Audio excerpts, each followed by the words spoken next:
We were greatly inspired by Sabaton's new song, Christmas Truce, when making this video. You can stream it now and pre-order their upcoming album, The War to End All Wars, in the link in the description. It's the night of December the 24th, 1914, on the Western Front.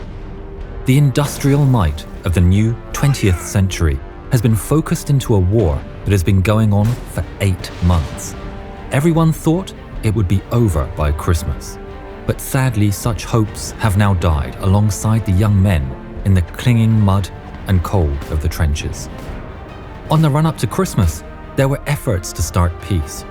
Over 100 British women had written an open letter to the women of Germany and Austria, calling for the women to unite and push for peace at Christmas.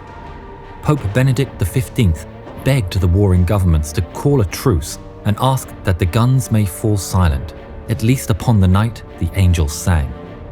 But all these efforts were for nothing, as the generals refused the requests and war continued to slog on without interruption. In the trenches, sometimes just 30 meters apart, the men of both sides often shout insults to each other above the sounds of battle. On Christmas Eve, the enthusiasm for battle just isn't there with the men on all sides. They're disheartened to be away from their families at Christmas for the very first time. Suddenly, a cry comes over from the German side, in broken English, "Tomorrow, you no shoot, we no shoot."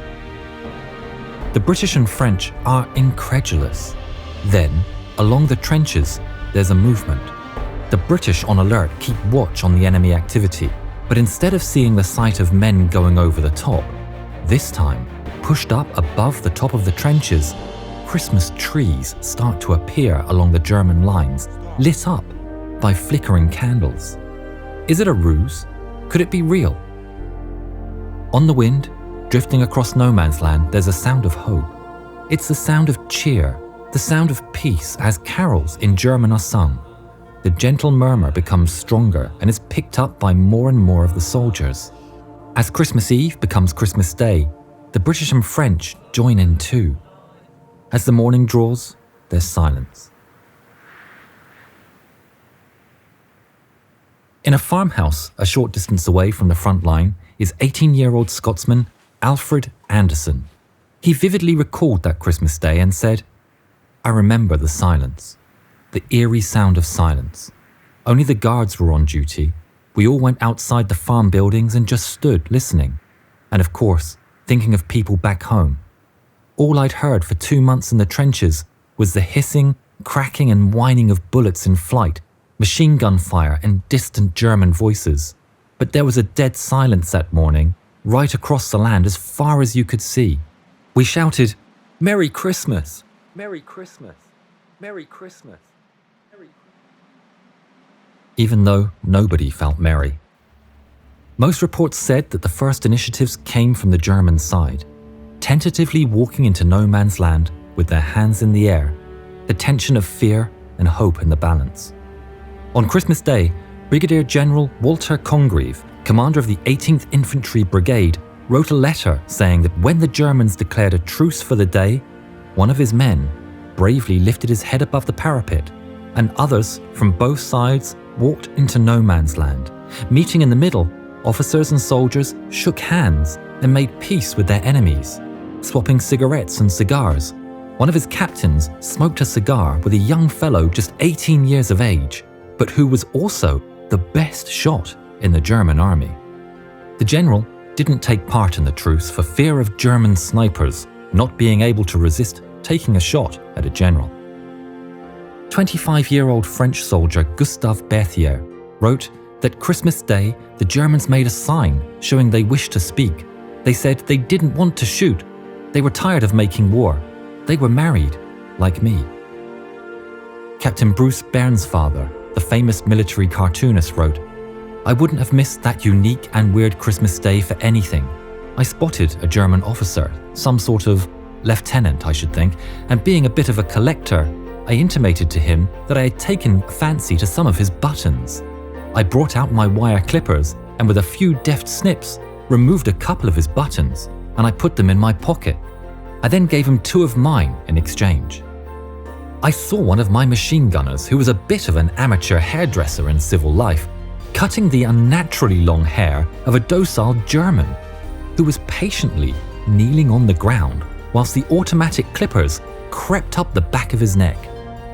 Good-natured celebrating was had by all sides, with champagne, cognac and rations being shared. Inevitably, like all the best parties, at some point the men decided to have a sing-along. Given the mixture of English, Scots, Irish, Prussians, Württembergers, finding a common song that everyone knew wasn't easy. According to one British captain, it descended frequently into Auld Lang Syne. He said, "It was absolutely astounding, and if I had seen it on a cinema film, I should have sworn that it was faked." Some German soldiers managed to get some barrels of beer that they had liberated from a French brewery into no man's land. A British soldier, Frank Richards, said they raised toasts to one another's health, and all sides agreed that French beer was rotten stuff. But one of the most enduring stories of that day, that seems so fantastic that people have questioned whether it really happened, were the football matches. That they took place should be under no doubt, as there were many records from the men and the players who took part. From somewhere, a football appeared. Lieutenant Kurt Zemisch of the 134th Saxon Infantry Regiment told that the English brought a soccer ball from their trenches, and pretty soon a lively game ensued.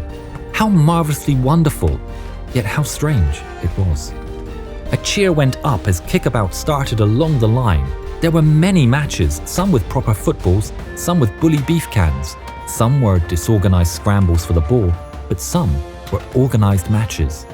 Robert Graves reported that in his match, the Germans won 3-2. The Argyll and Southern Highlanders reported that their match ended 4-1 to Scotland. The spirit of the Christmas truce didn't grip everyone. Fraternizing with the enemy was not seen as an honorable pastime by all. Charles de Gaulle wrote of the lamentable desire of French infantrymen to leave the enemy in peace. A corporal in the 16th Bavarian Reserve Infantry, called Hitler, was opposed to the truce and said, "Such a thing should not happen in wartime," and went on to question the honor of the Germans who took part. It was not all fun and games. The men buried their fallen and tended to injuries. As the day wore on, the truce that an estimated 100,000 men took part in came to a close. As the men moved back to their trenches, Captain Charles Stockwell took it upon himself to fire 3 shots skyward. He raised a flag upon which was written, "Merry Christmas." His German opposite raised a flag that read, "Thank you." The 2 men then stood on the ramparts and saluted each other. Alfred Anderson, the young Scotsman, survived the war and lived to the age of 109. He said of the end of the truce, "The silence ended in the early afternoon. It was a short peace in a terrible war." But one of the most remarkable quotes comes from a young soldier who, despite being away from his family for the first time, said of the events on that day, "I wouldn't have missed it for the most gorgeous Christmas dinner in England."